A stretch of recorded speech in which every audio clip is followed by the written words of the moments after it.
नमस्कार मित्रों, पिछली वीडियो में देखा भीमा थाने से लौटती है, तभी कलिका सिंह भीमा से माफी मांगने को कहते हैं। भीमा माफी नहीं मांगती है। कलिका सिंह भीमा को मारने के लिए हाथ उठाते हैं, तभी दरोगा साहब जी आ जाते हैं। कलिका सिंह दरोगा साहब जी से कहते हैं, अब तू बचाएगा इस भीमा को? भीमा कहती है, संविधान बचाएगा और ये आपको ले जाने आए हैं। दरोगा साहब पूरी बात बताइए इन्हें। तो आइए मित्रों, अब जानते हैं इससे आगे का। कलिका सिंह हंसते हुए कहता है कि ये क्या बताएगा? दरोगा साहब कहते हैं, यही आप सबको थाने चलना पड़ेगा। कलिका सिंह कहते हैं, ए दरोगा, किसी के कलेजा में इतनी दम नहीं है कि कलिका सिंह को थाने ले जा सके। भीमा कहती है, संविधान में है। तभी कलिका सिंह का एक व्यक्ति कहता है, तुम्हें डर नहीं लगता है? दरोगा साहब जी कहते हैं, यही सवाल हमने भी किया था, मरने से डर नहीं लगता है? भीमा कहती है, जब से बाबा साहब के बनाए हुए संविधान को समझे हैं, तब से डर नहीं लगता है। ना बाबू साहब लोगों को और ना ही आप सबको।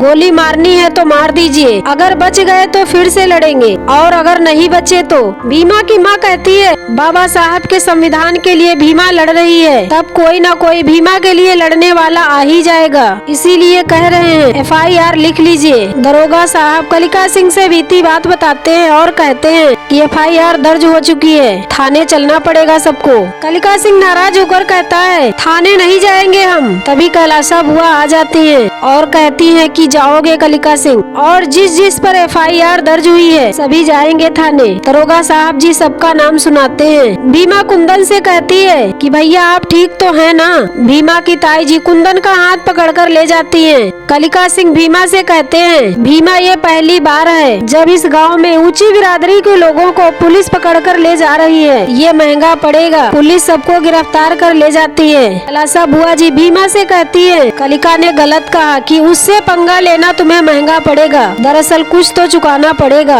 अब कितना सस्ता या कितना महंगा, ये हिसाब तुम खुद कर लेना। उधर भीमा के बिरादरी के एक काका कहते हैं, अब तो बहुत ही डर लग रहा है कि पहली बार ऊंची बिरादरी वाले लोगों को पुलिस पकड़कर ले गई है, इसका क्या असर होगा, कितना वो सब हमारे खिलाफ जाएंगे, क्या पता है। भीमा कहती है कि और वो भी तो हो सकता है, थाने जाने के बाद उन लोगों को लगे कि गलत काम नहीं करना चाहिए और वो लोग सुधर जाएं। तभी एक व्यक्ति कहता है कि क्या सुधर जाएंगे, थाने में जाकर वो लोग और मजा कर रहे हैं, जैसे थाना नहीं मौज का अड्डा हो गया है। अभी भीमा के ताऊ जी कहते हैं, 4 दिन की हो और 400 साल पुरानी परंपरा से टकराओगी तो तुम्हारा दिमाग सुन्न नहीं हो जाएगा, नहीं समझ में आएगा क्या हो रहा है और क्यों हो रहा है, कैसे हो रहा है। भीमा सोचती है, बाबा साहब जी कहते हैं, भीमा जब तक तुम्हारे और उनके बीच की खाई रहेगी तब तक उनके लिए घर और थाना एक जैसा रहेगा। जिनके पास ताकत होती है वो नियंत्रित करेंगे ही करेंगे, इसलिए तुम भी ताकत इकट्ठा करो और प्रतीक्षा करो कि उनके लिए थाना थाना बन जाए। उधर थाना में कैलाशा बुआ, कलिका सिंह और उनके सभी लोग थाना में मजे करते हैं। कलिका सिंह कैलाशा बुआ जी से कहता है कि अम्मा आप बेकार में हमें थाने लेकर आ गयी। कैलाशा बुआ अपने बेटे को समझाती है कि परिस्थिति ऐसी थी, ज्यादा बहस करते तो और बेइज्जती होती, छोटी बिरादरी के सामने इतनी बेइज्जती होती तो कौन इज्जत करता तुम्हारी, इसीलिए लेकर आए हैं, हो गई ना दावत, और अब वकील साहब ही देख लेंगे। कैलाशा बुआ वकील से पूछती है कि क्या क्या संभावनाएं हैं। वकील साहब कहते हैं, देखिए अब कोर्ट गए बिना जमानत नहीं होगी और अगर कोर्ट गए तो बहुत बदनामी होगी और आसपास के गांव के लोग सभी इस खबर से परिचित हो जाएंगे।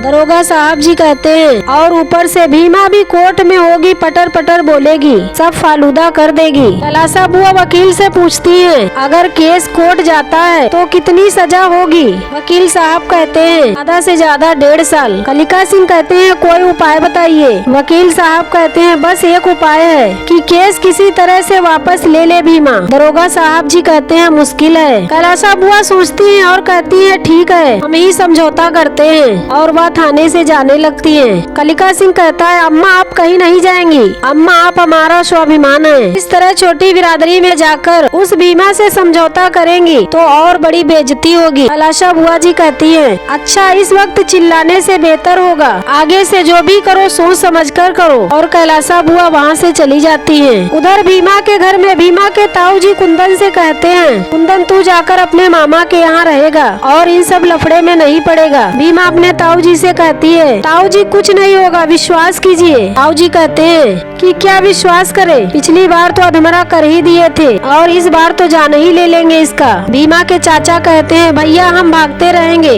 तो वो लोग ऐसे ही भगाते रहेंगे। कुंदन भी अपने पिताजी से कहता है हम कहीं नहीं जाएंगे बाबूजी। भीमा कहती है जब कुंदन भैया नहीं जाना चाहते हैं तो क्यों जबरदस्ती भेज रहे हैं। भीमा की ताऊ जी कहती है कि हम नहीं चाहते हैं कि हमारा बेटा मर जाए और तुम्हारी माँ तो यही चाहते ही है कि हमारा बेटा मर जाए। भीमा की माँ ये सब सुनकर बहुत दुखी होती है। भीमा के पिताजी कहते हैं ऐसा मत बोलिए। भीमा की ताई जी कहती है दूसरे के घर का बच्चा किसको सुहाता है। भीमा की माँ कहती है हमको सुहाता है। कुंदन तुमको जाना है तो जाओ। भीमा कहती है लेकिन माई। भीमा की माँ एक थप्पड़ मारती है और कहती है चुप रह और रोते हुए भीमा से कहती है कभी तो चुप रह कब समझोगी। से मौके पर चुप रहा जाता है। जब सामने वाला बहस नहीं दिल पर आघात कर रहा हो तब चुप रहा जाता है। जब रिश्तों की धज्जियां उड़ाई जाए तो तब हथियार नहीं खामोशी मर्यादा बन जाती है। चुप रहे और कुंदन को जाने दे। कुंदन जा।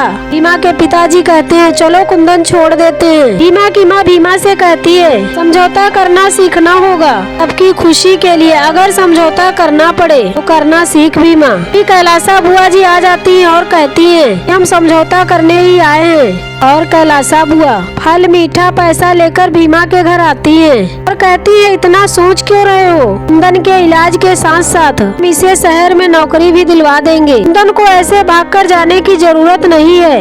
और भीमा की ताई जी से भी कहती है ये सब तुम्हारा है। भीमा की ताई जी बहुत ही खुश होती है। कैलासा बुआ जी कहती है बहुत पैसे हैं घर भी ठीक करा लोगी और तुम्हें सुमंगल देखने का बड़ा शौक है वहाँ भी घूम आना ये सब तेरा है। भीमा के चाचा छबीला कहते हैं उसके लिए हमसे क्या चाहिए। बुआ जी छबीला से कहती है नचनिया है पर पैर के साथ साथ दिमाग भी खूब चलता है। इन सब के बदले में बस एक छोटी सी चीज चाहिए। भीमा जो थाने में रिपोर्ट लिखवाई है बस उसे वापस ले ले। और इसी के बाद एपिसोड नंबर 38 समाप्त हो जाता है। तो ये जानकारी आप लोगों को कैसी लगी कमेंट कीजिएगा और हमारे चैनल को लाइक और सब्सक्राइब कीजिएगा। जय भीम, जय भारत, जय संविधान।